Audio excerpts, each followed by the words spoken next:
बिल्कुल, आज से उत्तराखंड विधानसभा का सत्र शुरू हो रहा है जो 31 मार्च तक चलेगा।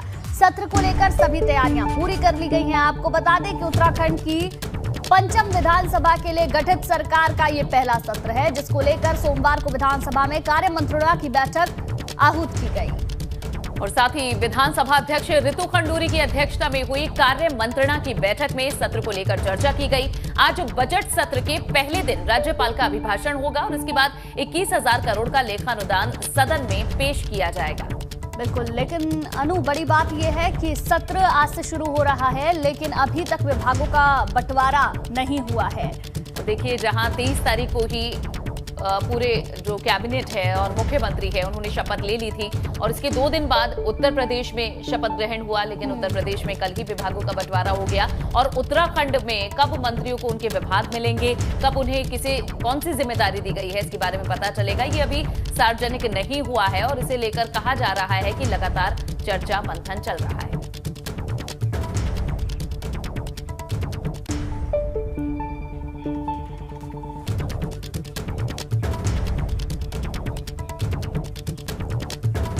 चलिए, इसी पर ज्यादा जानकारी ले लेते हैं। हमारे सहयोगी पंकज राणा देहरादून से हमारे साथ लाइव जुड़ गए हैं। पंकज, अगर देखें तो विधानसभा सत्र की शुरुआत आज से हो रही है जो 31 मार्च तक चलेगा, लेकिन विभागों का बंटवारा अभी तक उत्तराखंड में नहीं हो पाया है। बिल्कुल, देखिए, ये असमंजस की स्थिति मंत्रियों में भी बनी हुई है क्योंकि 23 तारीख से जब शपथ ग्रहण समारोह हुआ था उसके बाद से लगातार जो मंत्री हैं वो इंतजार में बैठे हैं कि उन्हें कब विभाग मिलेंगे और आज के सत्र भी शुरू हो रहा है और सत्र में सबसे महत्वपूर्ण होता है मंत्रियों के विभागों का बंटवारा, क्योंकि अगर कोई भी सवाल जवाब करना है तो विभाग के हिसाब से मंत्री को ही उसका जवाब देना होता है और अभी तक मंत्रियों को विभाग नहीं मिले हैं। कल भी पूरे दिन इसी तरह की हपापोश की स्थिति उत्तराखंड में बनी रही कि आज देर रात तक मंत्रियों को विभाग मिल सकेंगे, लेकिन कल भी मंत्री को विभाग नहीं मिले हैं। हालांकि रात 8 बजे मुख्यमंत्री आवास पर विधानमंडल दल की बैठक हुई थी, उसमें सभी मंत्री भी मौजूद थे और ये माना जा रहा था कि मंत्रियों से राय मशवरा करके मुख्यमंत्री पुष्कर सिंह धामी आज विभाग बांट सकते हैं, लेकिन कल भी विभाग नहीं बटे हैं। ऐसी स्थिति को देखते हुए देखिए, ये साफ कहा जा सकता है कि मंत्री कहीं ना कहीं दबाव बनाने की कोशिश कर रहे हैं। समन्वय नहीं बन पा रहा है सरकार और मंत्रियों के बीच में। संगठन भी इसमें अपना हस्तक्षेप नहीं कर रहा है क्योंकि विभागों का बंटवारा मुख्यमंत्री को ही करना है और इस स्थिति को देखते हुए इसमें लगातार देरी हो रही है। आज 11 बजे से विधानसभा का सत्र शुरू हो जाएगा। हालांकि आज देखिए, राज्यपाल का अभिभाषण होगा और दोपहर तक राज्यपाल के अभिभाषण पर ही चर्चा की जानी है और 3 बजे के बाद जो आगे कार्रवाई होती है वो होती है और 4 बजे मुख्यमंत्री पुष्कर सिंह धामी आज 21,000 करोड़ का लेखा अनुदान बजट सत्र में पेश करेंगे। तो ये आज की प्रक्रिया रही। कल से जो सत्र है वो विधिवत रूप से शुरू किया जाएगा और उसमें सवाल जवाब भी आने की संभावना जताई जा रही है क्योंकि कई जो विधायक हैं वो नए चुनकर आए हैं, कुछ पुराने भी हैं, तो कुछ विधायकों ने अपने जो प्रश्न है वो लगा दिए हैं और उनको जवाब देने के लिए मंत्री विधानसभा में नहीं मौजूद होंगे। विधायी एवं संसदीय कार्य के मंत्री के तौर पर प्रेमचंद अग्रवाल ही उनका जवाब देखेंगे। तो ये बड़ी असमंजस की स्थिति उत्तराखंड यही इंतजार है अब कि कब तक विभागों का बंटवारा मंत्रियों में हो जाता है। पंकज, बहुत बहुत शुक्रिया फिलहाल इस पूरी जानकारी के लिए। चलिए, अब खबरों में आगे बढ़ते हैं। बजट सत्र से पहले हुई भाजपा विधानमंडल दल की बैठक। देहरादून में सीएम आवास पर देर रात तक कल बैठक हुई है। धामी सरकार के मंत्री और विधायक इस बैठक में मौजूद रहे और विपक्ष के मुद्दों पर जवाब देने के संदर्भ में रणनीति पर भी यहां चर्चा की गई। भाजपा की रणनीति को लेकर सभी नेताओं ने चर्चा की है कि किस तरह से इस बजट सत्र में जो विपक्ष है उनके सवालों का जवाब दे रहा है। तो देहरादून में सीएम आवास पर देर रात ये बैठक हुई है जिसमें तमाम बड़े मंत्री मौजूद रहे हैं। धामी सरकार के मंत्री इस बैठक में शामिल हुए हैं और चर्चा इसमें हुई है। बजट सत्र से पहले भाजपा विधानमंडल दल की ये बैठक रही। उस दौरान की तस्वीरें भी दिखा रहे हैं। कल देर रात ये बैठक रही देहरादून में सीएम आवास पर, जहां धामी सरकार के मंत्री और विधायक इस बैठक में शामिल हुए हैं।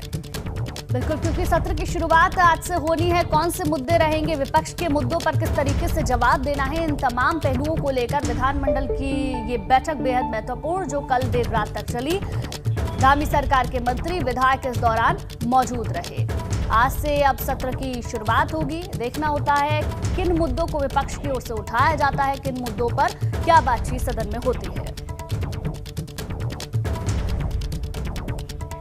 और इस बीच देहरादून से एक अहम खबर मिल रही है, जहां मुख्यमंत्री कार्यालय में 3 निजी सचिवों को नई तैनाती मिली है। के मदान को वरिष्ठ प्रमुख निजी सचिव बनाया गया है। साथ ही भूपेंद्र बसेड़ा हैं जो वरिष्ठ प्रमुख निजी सचिव बने हैं और प्रकाश चंद्र उपाध्याय को प्रमुख निजी सचिव पद की जिम्मेदारी दी गई है। तो ये 3 हैं जिन्हें ये जिम्मेदारी दी गई है। तो इस वक्त की एक और अहम खबर, प्रकाश चंद्र उपाध्याय को प्रमुख निजी सचिव पद की जिम्मेदारी दी गई है।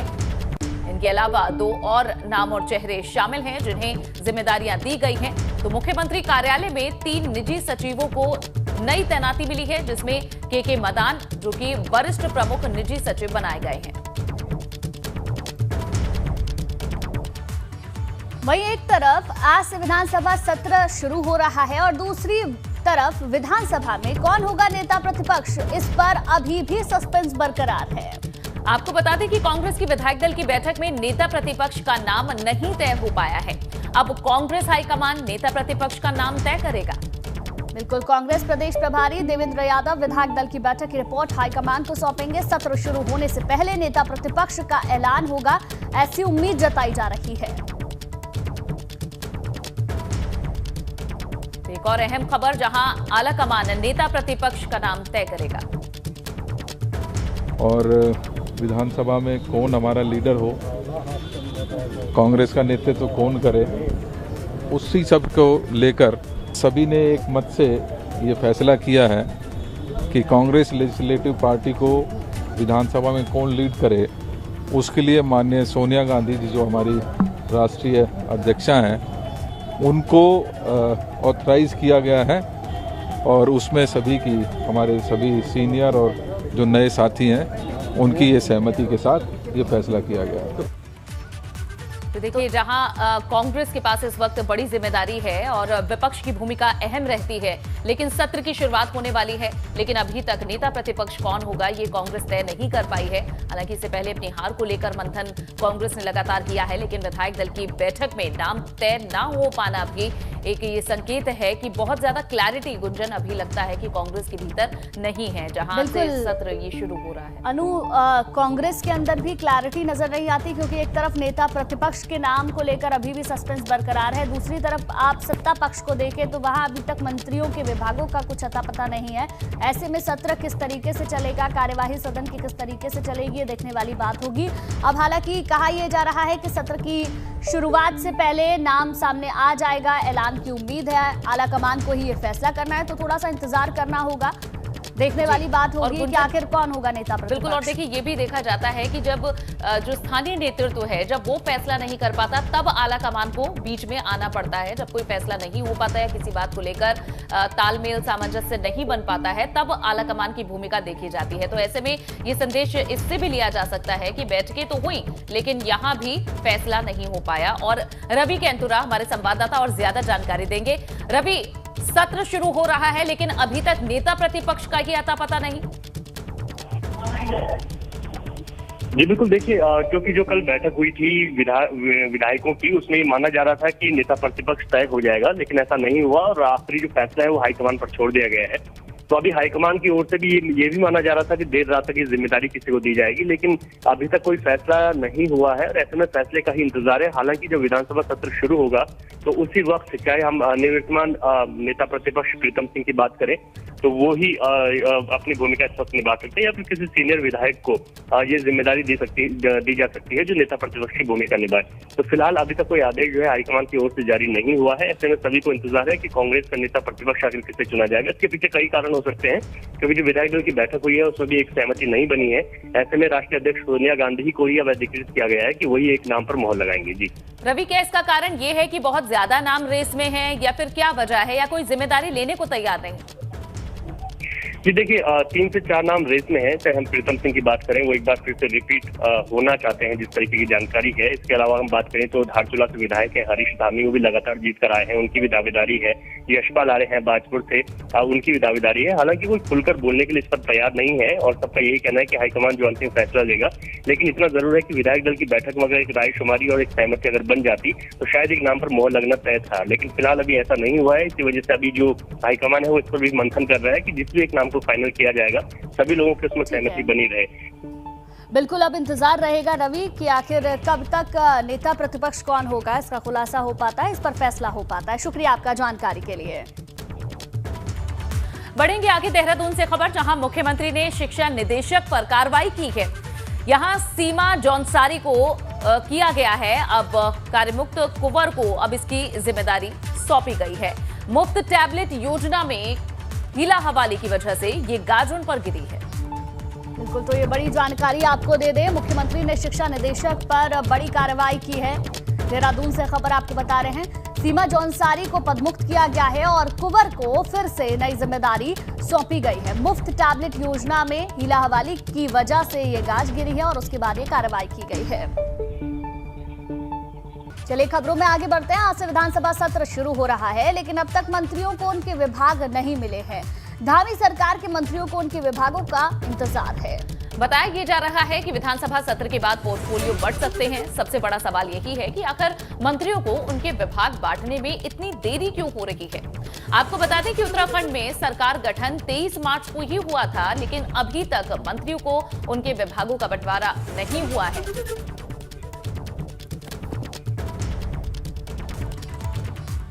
और इसी बीच देहरादून से एक बड़ी खबर, शिक्षा विभाग में तबादले हुए हैं। राकेश कुमार कुंवर निदेशक माध्यमिक शिक्षा परिषद बने हैं राकेश निदेशक। ये बड़ी जानकारी आपको दे दें,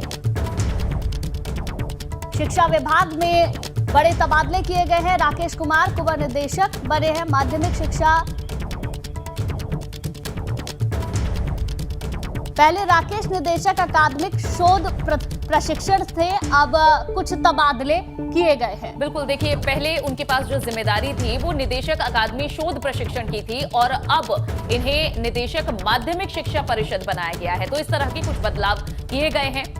तो ये कुछ बड़े बदलाव हैं। पहले जो जिम्मेदारी थी उसे बदलकर अब नई जिम्मेदारी से नवाजा गया। तो देखिए शिक्षा विभाग में ये कुछ तबादले और बदलाव अब देखने को मिलने वाले हैं। चलिए आगे बढ़ते हैं। देहरादून से खबर, जहां कांग्रेस नेता अकील अहमद पार्टी से बर्खास्त किए गए हैं। पार्टी की प्राथमिक सदस्यता से 6 साल के लिए निष्कासित किया गया है। चुनावों के दौरान अकील अहमद ने मुस्लिम यूनिवर्सिटी बनाए जाने को लेकर बयान दिया था। इससे कांग्रेस को चुनावों में भारी नुकसान उठाना पड़ा है। पूर्व मुख्यमंत्री हरीश रावत भी कई बार अकील अहमद को लेकर सवाल खड़े कर चुके हैं। कल भी अकील अहमद ने फिर से मुस्लिम यूनिवर्सिटी को लेकर बयान दिया था और आज पार्टी संगठन ने अकील अहमद पर कार्रवाई करते हुए उन्हें 6 साल के लिए पार्टी से निष्कासित कर दिया है। तो जहां चुनावों में कांग्रेस को हार झेलनी पड़ी है और ऐसे में इस बयान की भी एक बड़ी भूमिका देखी जा रही थी, जिसके बाद अब ये फिर से दोहराए जाने पर कार्रवाई हुई है।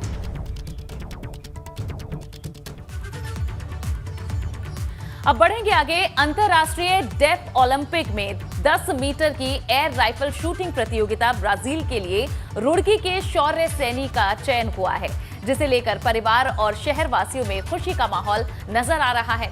आपको बता दें कि 18 साल के शौर्य सैनी पिछले 4 सालों में राष्ट्रीय और अंतर्राष्ट्रीय स्तर पर शूटिंग में कई मेडल जीत चुके हैं।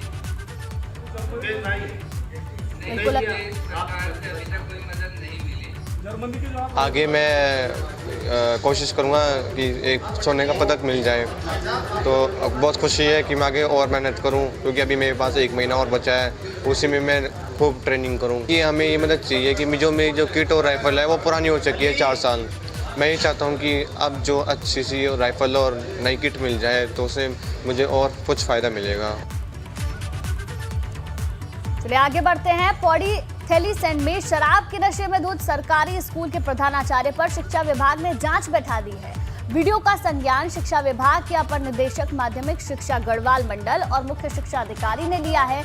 अब जल्द ही इस प्रधानाचार्य पर गाज गिर सकती है।